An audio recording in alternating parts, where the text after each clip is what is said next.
We have our grammarian who's going to give us the word of the day, and who will be noticing our grammatical errors. But he promises he's not going to be like my 8th grade English teacher who got us after school because he made too many mistakes. Ekow, please come in.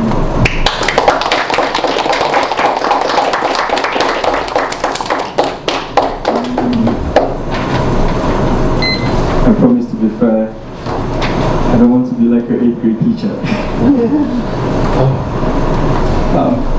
Thank you very much. Good afternoon, everybody.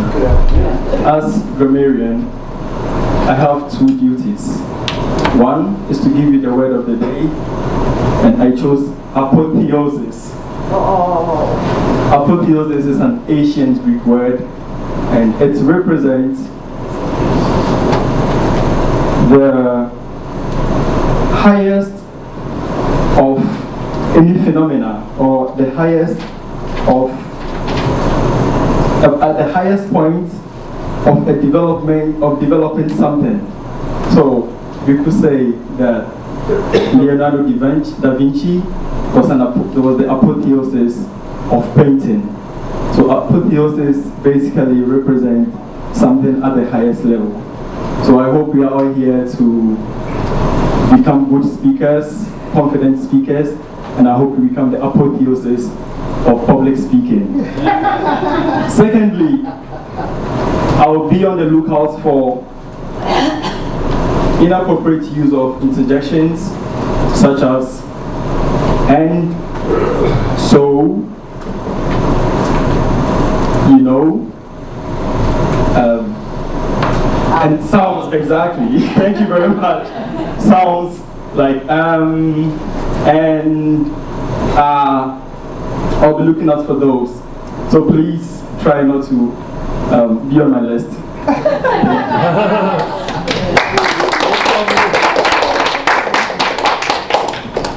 And now,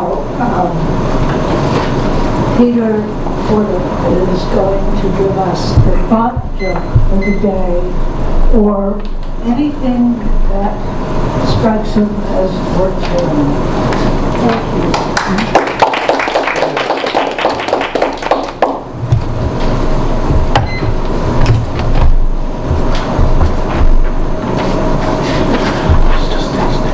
And thank you for no kisses. So, what you're going to hear today is the exact opposite of apotheosis. So a couple of weeks ago, the topic of the day was lessons from your childhood. So I'm going to give you some lessons from my childhood that I did not get a chance to share. When I was 8 years old, I had a friend who lived across the street. We'd been good friends for a long time. His name was Bert. But we got into a disagreement about something. I had no idea what. And what do 8-year-olds do? They get into a rock fight. So he stood on one side of the street, and I stood on the other side of the street, and we had a rock fight. I threw a rock at him, and he threw a rock at me. This went on for 20 minutes, and no one hit anything. And considering I was a pitcher, that was terrible. So finally, I won. I hit him. But did I win? He ran away crying and was injured, and I ran home crying to my mother, and I got into trouble. So were there any winners here? No. Do not have rock fights with your friends. That's lesson number 1. Lesson number 2, around the same age, about 8 or 10 years old, I grew up in Wayland next to a farm. And they had this big pile of wood chips, about twice the size of this room. And there was a no trespassing sign on it. So and I had a lot of friends in the neighborhood. There were 6 boys who lived very close to each other. So what do? We walked down to the no trespassing wood chips, stripped naked, and jumped into the wood chip pile for about an hour.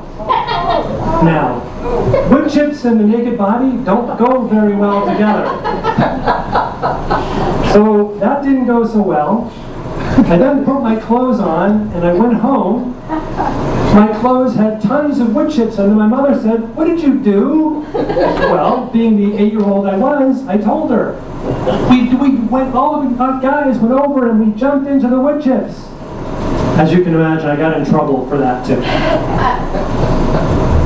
Lesson number 3. This is a short one. Do not finger paint your room. Number 4. I was a pretty good baseball player at the time, in 6th grade. And there was, at our elementary school, there was an annual baseball game between the 6th graders and the teachers. The whole school came out. The family came out, the whole school came out. Big deal in this little world. I was at bat, and I really nailed one. Went way the heck out there. And I rounded first, and I rounded second, and I got into third. It was going to be a stand-up triple. But what did I decide to do? Go for home. If you get a stand-up triple, you're a hero. But if you're up by 20 feet at home plate, you're the goat. Last but not least, the thing I did learn as a child that was the best thing was the golden rule. You probably all know the golden rule. Treat others as you want to be treated yourself. That's the one I remember today. Thank you.